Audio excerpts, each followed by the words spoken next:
jumping in here at the start of the pod with a little info before we get into the main episode. So, huge news. It's Just Coffee was nominated by Sprudge for the best coffee podcast in the world. This is incredible, and we couldn't have done it without you, our great listeners. So thank you so much. But I have one more favor to ask. It's based on votes. So please, can you go and vote for us? It's just going to take you 30 seconds. Head to sprudge.com/vote. That's sprudge.com/vote. Or check the link below the video and you just have to vote for us. It's going to show you a whole list of categories, but you can vote for them or just scroll down. Just scroll down to the podcast and vote for It's Just Coffee. Now, we have a lot of great competition out there, some amazing pods, but I'm sure with the help of our community that we can take this one out because that would be a huge win for us and really help get the pod out there. All right. Rock and roll, guys. We're fresh out of MICE. This is the coffee break with the show director herself. We've got Lauren here. Ro is currently elsewhere. So this is going to be our first pod where we trial him linking in to the conversation. You're at the home of the man of home of coffee. That's it. What a place to be. Welcome. Of course, there's a big bird painting behind there. I love it. Oh, yeah. Check out that. Yeah, she's fresh. She's fresh. It's just like an abstract version of Big Bird. That's my partner's. Don't blame me on that. That's my partner's piece of work. Rate my art. Relationship is about, finding a middle ground. Some things we just have to let fly on the wall. Compromise, yeah? Compromise what every relationship's about. It's true. It's true. Do you agree, Lauren? Guys. Yeah, I'm not sure whose side I should be on here. Yes, I'm on your podcast, so I probably should be yours. Depends if you like Big Bird. Yes, yeah. They're on my side, Sophie. Oh, there you go. Well, if you want it, it's up for grabs. You can take it. Amazing. Guys, we're just back from MICE. What an amazing, amazing couple of days that was. I had an absolute blast. I'm also wrecked. How's everyone else feeling? Exhausted. Absolutely exhausted. Lauren, how you feeling? I feel the same, but I feel so fulfilled at the same time. It was so much fun. Yeah, I could probably go again. I love that stuff. Yeah, I thrive on that stuff. It's one of those places where you get to see friends, old, new, and emerging, I guess, when it comes to friendships and your business relationships as well. And when you get to catch up with some of those really old friends that you haven't seen in ages and you see them there and it's always going to happen every year, but you're still just so happy to see them anyway. So good. It's the nicest feeling. Well, we're already planning for next year, so it'll come around sooner than you think. I love it. I love it. I think also, just before we get too deep into the pod, just wanted to give a massive shout out to both Lauren and Liam. Ooh. The amount of effort that you two put into that place was insane. The amount of energy that was coming out of Liam. He lit up that back corner of MICE like no one has ever seen before, to the point where I think everybody's kind of sick of his voice, if you can be. Yeah, I think I'm sick of it, to be honest. And it's also left me. Luckily, we've got it back, after a day. But yesterday we were, I think KP said I was giving off Mufasa vibes. I was very, very low, very docile, not much there, I overheard KP, who's Liam's partner, who also works here, in the back. I overheard her talking, and she goes, "Well, everybody thinks that Liam's now God." She's been mad about it. We already thought that. Have you seen that beautiful man? He's glorious. Hey, thank you. No. I think thank you for the praises, but I only had to deal with one stall. Compared to how many stalls did we have in the end? We had about 130 exhibitors. Whoa! Yeah. Yeah, so as much as I can be over here being very proud of us. How many entrants? Goodness. How many people through the show? Over 31,000 people over the 3 days. I'm going to hit one of these. Absolutely. It was huge. Yeah, so far past our previous record, which I think was about 15,000. So more than 2X. doubled it. Yo, we doubled it. Yes. Whoa. That's huge news. I know. That is insane. I'm so glad we get that bonus, Lauren. That's awesome. Double. You could feel it though when you were in there. Like you could feel the energy. It was packed. It was electric. So many people were just coming up to me and being like, "This is MICE. This is what it should be. This is great." It was insane. There were times when I couldn't even get through the aisles. The queues for each stand were out of this world. It was incredible. The atmosphere was so good. I loved it. Now, I just want to start off before we dive into, because we're going to explore everything that happened at MICE, how it was. But first, I just want to talk about, we did a podcast live at MICE with a really special guy. You just listened to the podcast previously in the feed, Arthur Carletwa. And we also had Ben Liebman join us, who's worked alongside Renee Redzepi and produced the Omnivore Apple TV docu-series, the 8-part series. First off, just what an incredible person to have on the show. I really want to get him back and kind of do a deep dive. Obviously, it was one of those shorter episodes, but still ended up going for like 40 minutes because he had so much amazing stuff to say. And Ben as well. We want to get Ben Liebman on, he's up in Sydney. So I want to get him back on to talk through everything Omnivore and everything Renee Redzepi as well.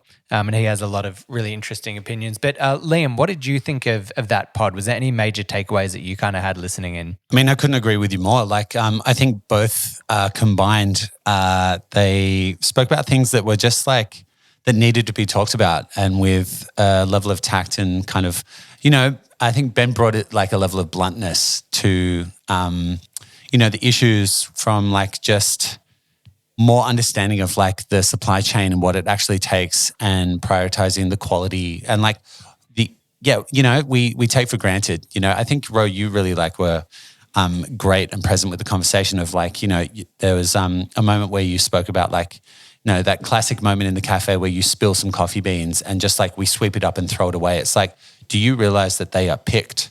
Like the amount of effort it takes just to make 1 kilo of coffee. It's not celebrated enough here, and it's not prioritized in the story of coffee. So I think, both of them came through with the level of like, these stories need to be told. And yeah, it was amazing.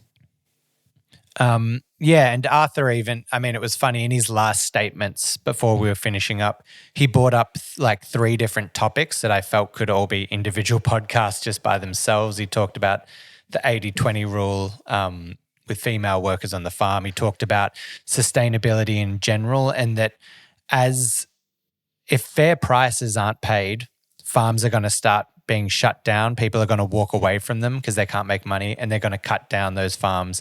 And then he talked about the actual impact on the environment that can have, because that creates heaps of carbon emissions. Yet if we have more coffee farms running and working, it's actually helping the environment and pulling that carbon down. So even that was something that I'd never kind of dived into in a really deeper level that I thought was amazing.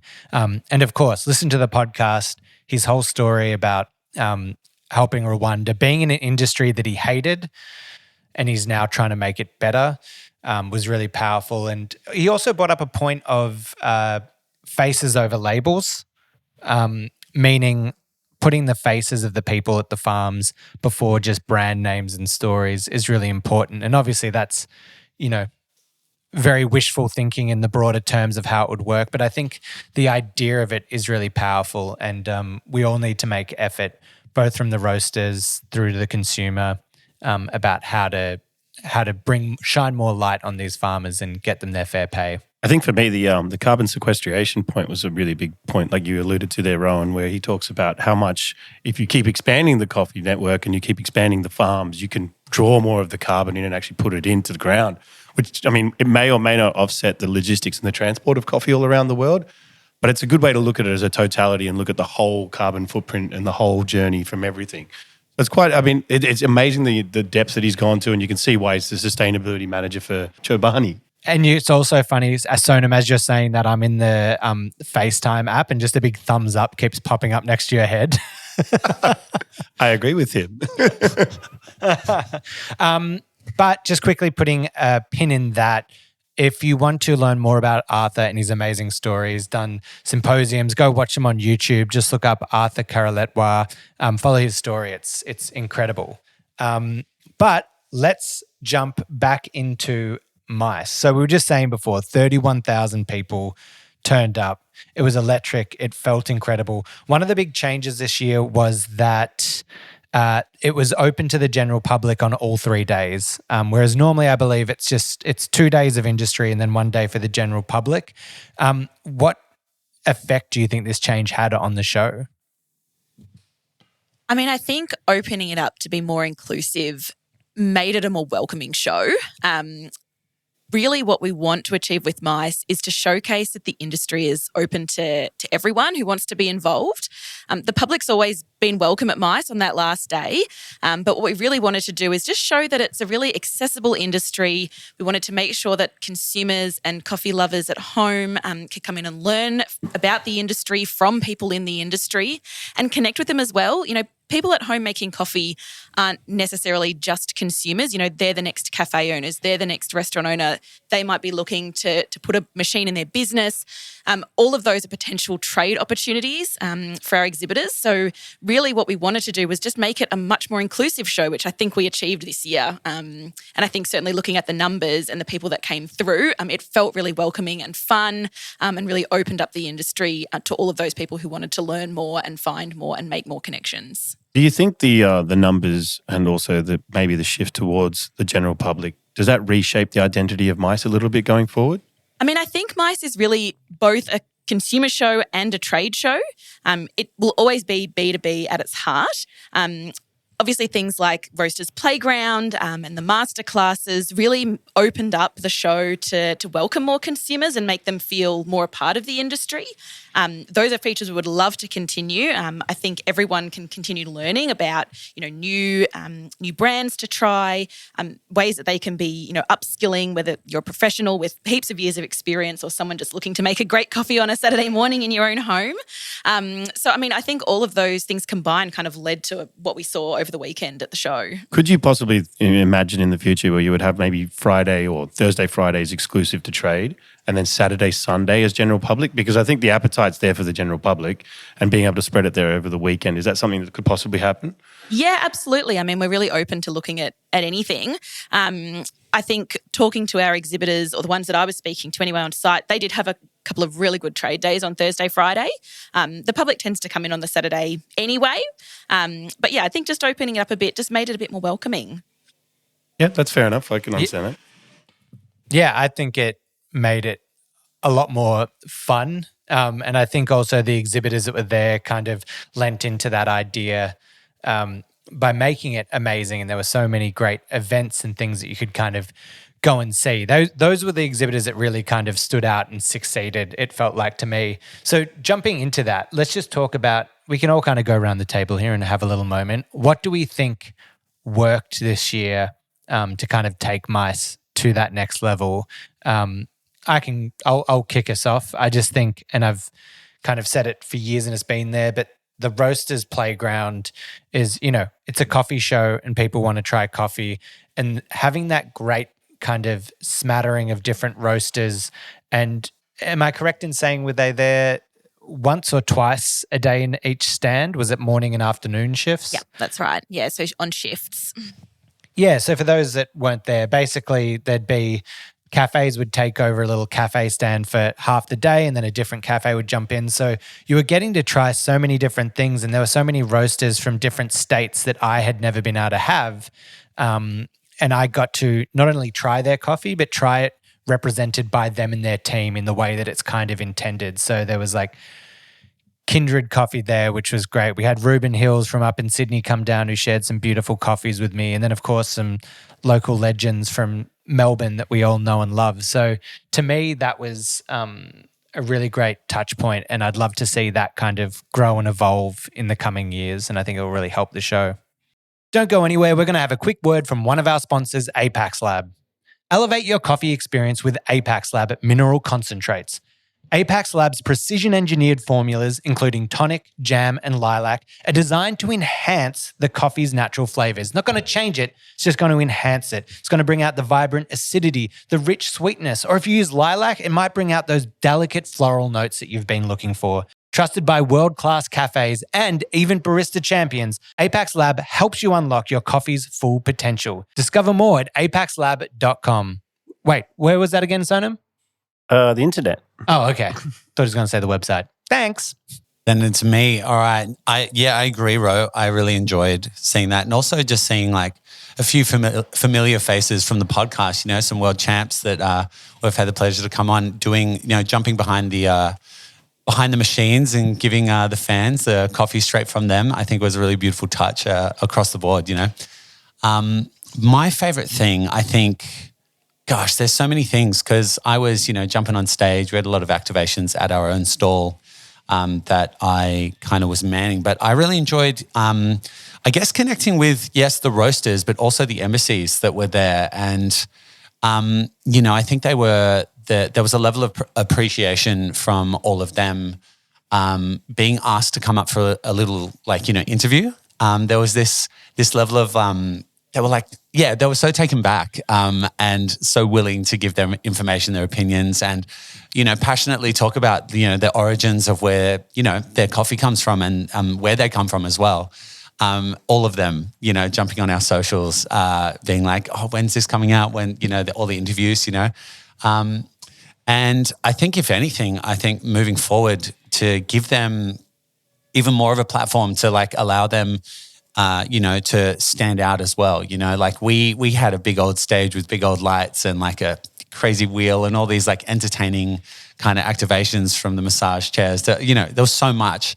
And I think integrating them as much as we can would be the next step. It makes sense. There's so many amazing personalities that are right there and literally from across the world. So, I think that was kind of one of my favorite bits and excited to move forward with that. Yeah, I agree with that. I'm so greedy. I'm going to go 3, 2, 1. I'm going to do it quick too for you. Number 3 was the vibe, electric. Good job. I think what Rowan was saying, everyone walking around, this is MICE. The amount of text messages I got, MICE is back. Good time to jump on MICE. It was just no, we knew what was happening. We knew it was ready.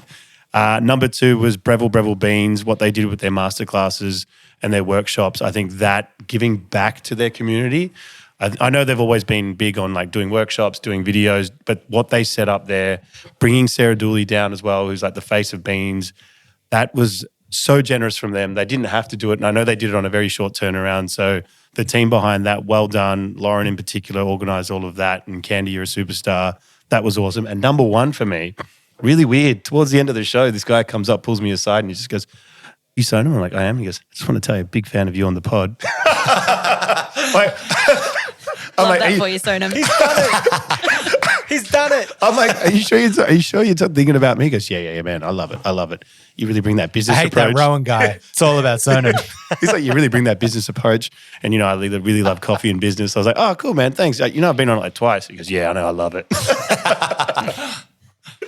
I think for me, it's all the activations. I mean, you guys have already kind of touched on it, but, Roasters Playground, like you said, Rowan, made it super interactive and really allowed us to showcase a bunch of different roasters that otherwise wouldn't have the means to be part of MICE. It's a long time to spend away from your business.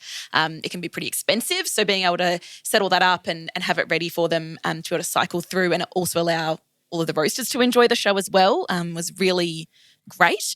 As you touched on, Sonam, the Breville masterclasses were brilliant. I'd love to see more masterclasses across the board, looking at even commercial equipment and upskilling people, letting people touch it would be great.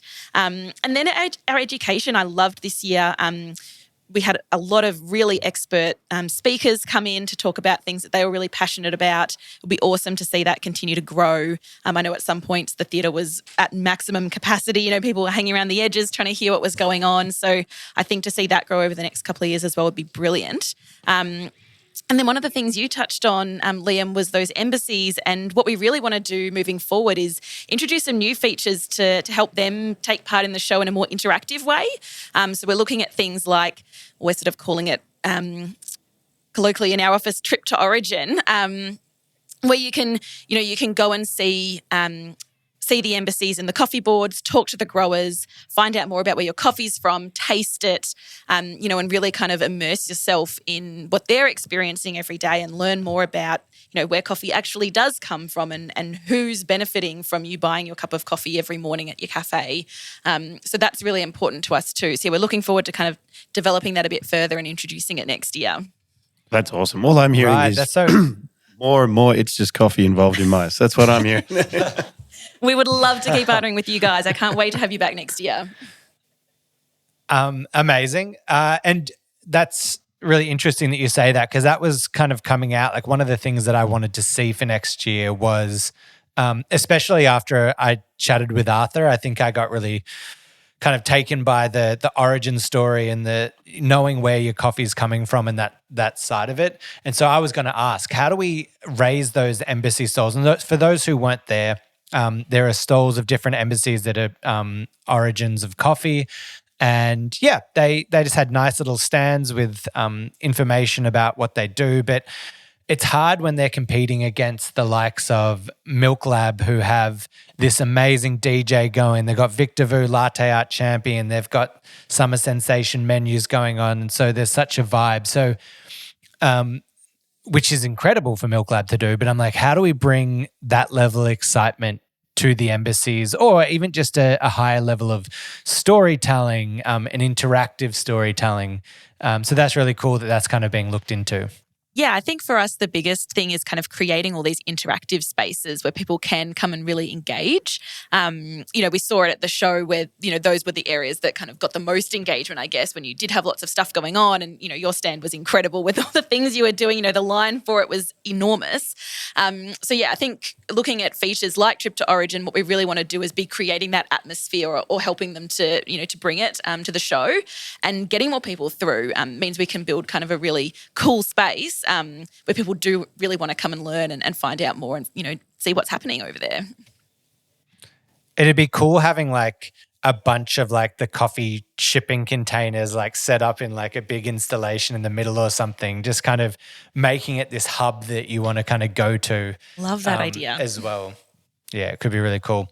Now I want to jump back just to things that we thought worked. I just wanted to touch on a few of the events and why they worked. Hario held a pour over competition that drew a lot of people in. Our friend of the show, Jamie Thompson, took out second place, so congrats to him. Milk Lab had everything I just talked about, and they also had a barista battle where Ming Wan walked away with the win there. And Breville, of course, not only had the workshops but had competitions to win the Breville machines and also Lilith there as well. But I have a bit of a gripe. Sonam, this is a bit of a thing that I've seen. A lot of competitions to win coffee machines are latte art pour-offs, which makes sense. But I feel like you've just got the same amazing 5 latte artists that are traveling from show to show and event to event, taking out all the wins with these coffee machines, which I guess is great. It's their moment to shine. But I'm like, how do we bring the general public into that comp? You know what I mean? Yeah, I've got a fairy tale for you then. So at Lilith, I was part of that with Golden Brown. They did a boss of the booth style, so it's a winner stays on.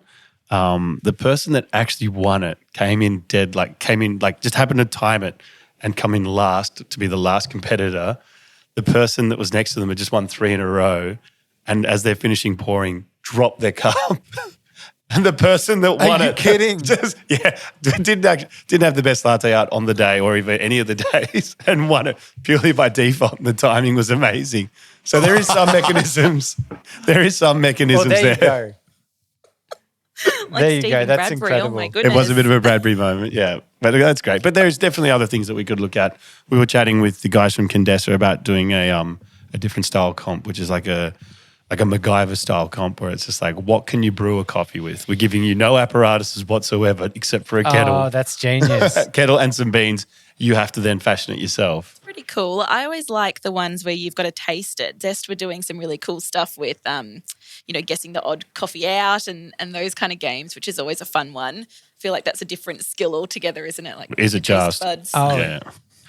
Oh, I didn't even see that. Was that like the triangular method, kind of like the 3 I think cups, they were 2 of the calling same it ones Game different? of Tongues, perhaps. But it was good. like, you had to guess which coffee was the odd one, or guess which one they were wanting you to find. That was a good one. Yeah, I mean, in adding to Rowan's gripes, I reckon could have been a lot more filter coffee. A lot more people bringing press pots would have made life a lot easier for everyone. You can brew them up big and you can share out the love. There's plenty of room to go around there. There were a few people around the show doing it. Needed more, I reckon. More. Yeah. No, for sure. I think not from obviously we're a city that's fueled from espresso and doing that. It was just me. I found myself by 10 o'clock had already had 3 or 4 espressos and was just like buzzed out. Whereas with the filter coffee, to Sonam's point, you could have just a little taster. You could only have pour a 30ml shot, have a sip, go to the next stand, try their coffee. Because I wanted to try everyone's coffee there, and I just simply couldn't. Yeah, we got to try. I was buzzed out. We got to try the Sedan Rumé from Code Black, the one that won the recent Brewers Cup in Australia. That was wild, wasn't it?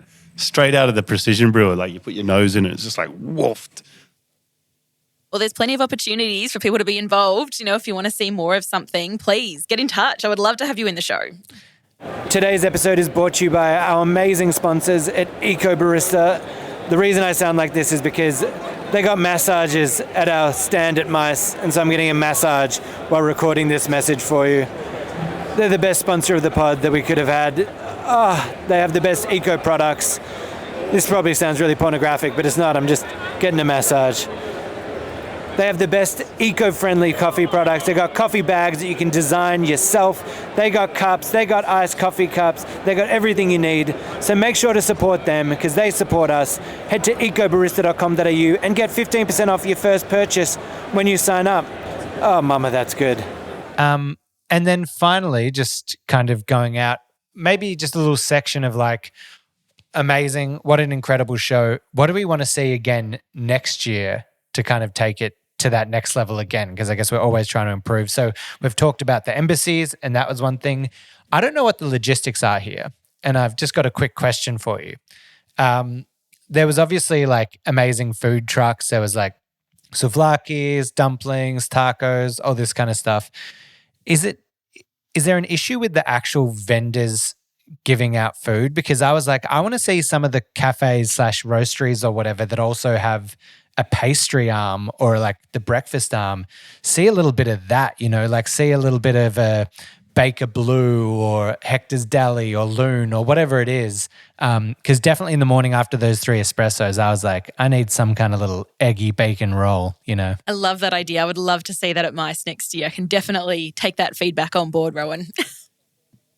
Yes. Yeah, Melbourne's a city of so many amazing bakeries now. Like it's ridiculous that they're not on show. Liam? Yeah, you want to go first, Liam? What do you reckon could be done better next year at MICE? What could be done better?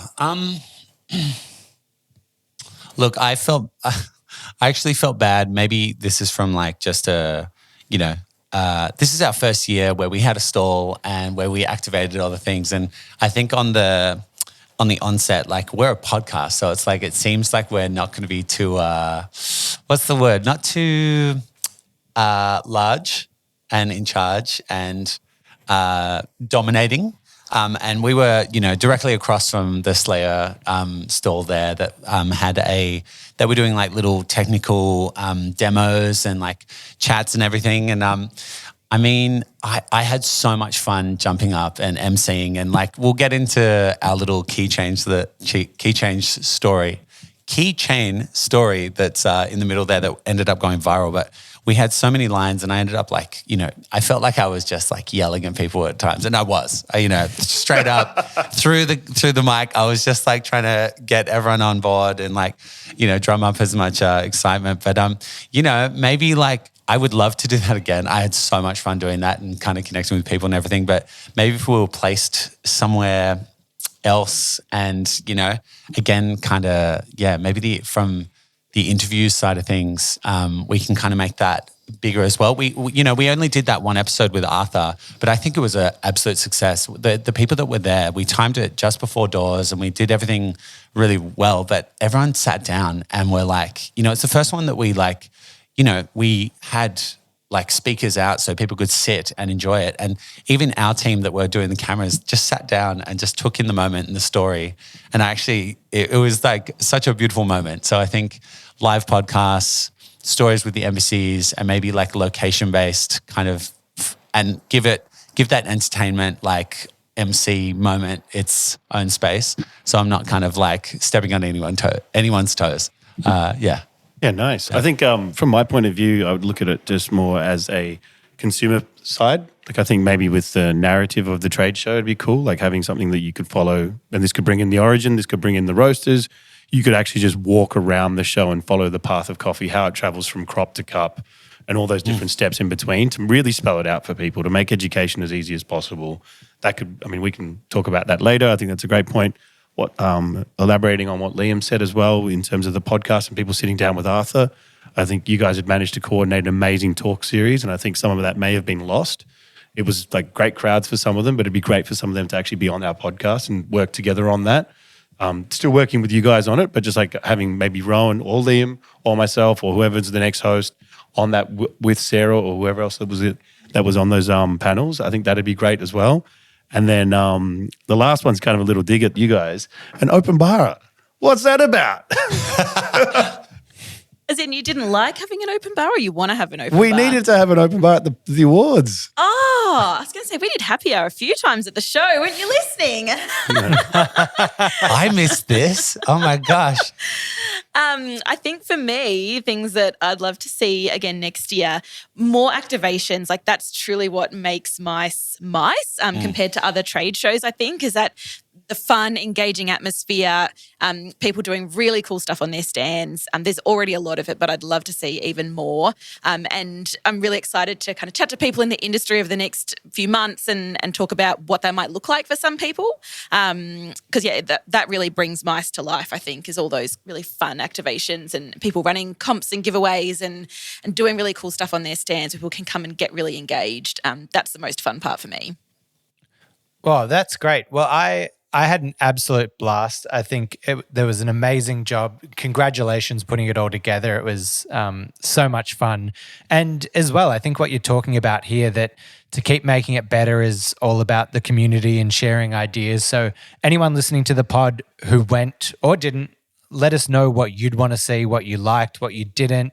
And we can share that information back with you and the team at MICE. Because, yeah, absolutely. So please write in if you want to do that. It's hello@itsjustcoffeepod.com or hit us on the socials with that. Does anyone else have anything to say about MICE? It was great fun and I can't wait to do it. Oh, wait, you're drinking a coffee. What are you drinking over there? I don't even get to taste it. Liam, this was handed to you from two places. It's the Amber Koki. It's a Ethiopian carbonic maceration natural.